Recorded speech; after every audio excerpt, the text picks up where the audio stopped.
Good morning sa ating lahat. So, update muli tayo dito sa ating munting backyard. So, yan yung ating native. Yan, malapit na rin ulit mga itlog.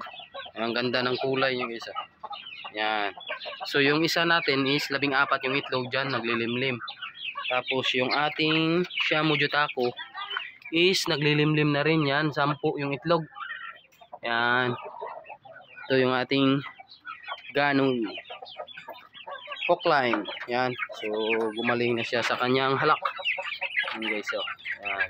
So, naka-wide yung ating cellphone ngayon para medyo umangat yung ating or lumayo yung ating camera. Yan. Yung ating mga pasisiw na 1 month and 15 days. So, yung nanay nila is naglilimlim na. So, try natin.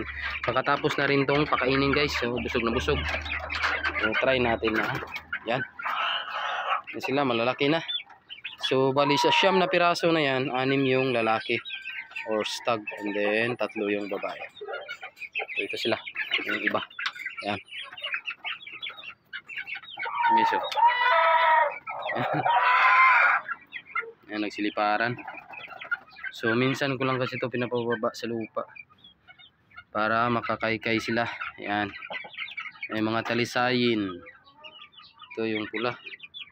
Yan. Miso. Yan. So, ito yung babae.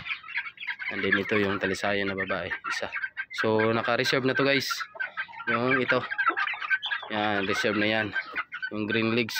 So, may lumabas kasi na green legs na isa. So, may bumili kasi na stag. Which is yung mga tito nila. Yung nauna. Pinakaunang pasisiw ko sa Shamu Jutako na tinahin. So, naubos na. At dahil nakita ngayon yung isang talisayin na babae, is bibilihin na rin niya daw. Yan. Okay, so isa lang yung nagmana sa kanyang tatay na flat comb. So ito pa yung pinakamaliit.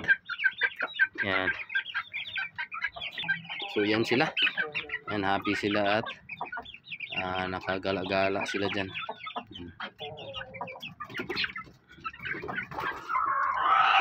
Patalon-talon pa sila guys. Yan, bali 9 na piraso yan. Dami. So yun lang muna guys yung update dito sa ating munting backyard. Yan.